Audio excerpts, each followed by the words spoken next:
I love a slow burn elevated horror, and especially one that shows rather than tells you everything. There are some long edits of this that are superb because it lets the style of the film and story speak for itself. The liminal space of the Backrooms and unraveling character mystery of it all works great. And while I'm not as engaged with the first half of the script due to middling character definition and rooting us within the commonplace of the real world, this is by design to flesh out the existence of the Backrooms and crescendos to a pretty great final with some genuine truth between our lead characters. It feels very Lynchian in letting scenes breathe, in feeling like an everlasting nightmare, in peeling back a distorted layer of humanity to see what truly resides in our innermost struggle of being stuck in a loop. The soundtrack is atmospheric and has a tone similar to Silent Hill 2. The production is incredible, and the blend of practical effects and CGI works great. It all comes together feeling very inspired and fits great within this genre of horror. I would love to get into spoilers, so let's dive deeper into them right now. My interpretation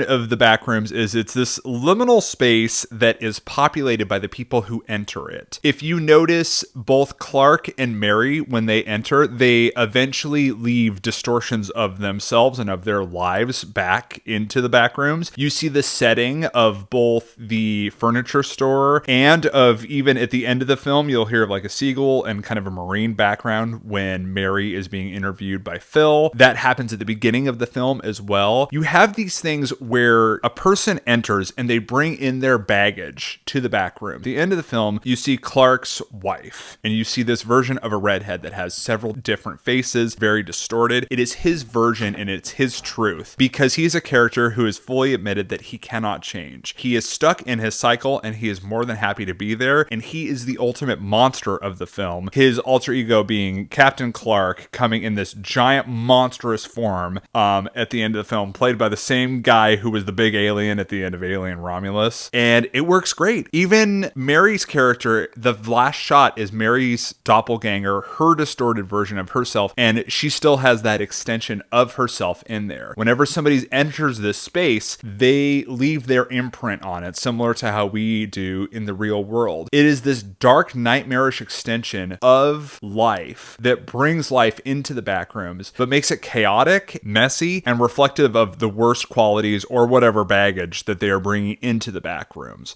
I find that this is a really compelling metaphor and works really great within horror. When Mary and Clark are having their initial conversation at the very beginning of the film where they roleplay, Mary roleplays as Clark's wife, they do find some truth and they do kind of fulfill that, but only when they're in the Backrooms. At the end of the film, they have a real truth moment. Sure, Mary is a psychologist, but she's also stuck in her own loop where she can't get out of this pastime, likely being antisocial, being, closeted within her home environment, with her mom having this paranoia that her house was going to be taken away, bulldozed. It eventually happens. And Mary learns to let go of that by killing Clark's monster with the little concrete slab of her handprint that she made long ago. That you have these contrasting characters. One can get through their loop. One can get out of that cycle, and the other admits not. Film and any storytelling medium is very much about how characters change. Sometimes it's about how they don't change as well. And this is a very good example of that, and very fitting within horror as a genre. So while the script is not necessarily my favorite all of the time, it comes together very well at the end, and I just really like the pacing to this. Now, people won't necessarily like it because it's not as scary, and it is a little bit drawn out. It is kind of like found footage films of the past in that way that it lets you kind of dwell on the dread that this film elicits, but I think it works really well. I think it's incredibly compelling, and if you want to, you can go check out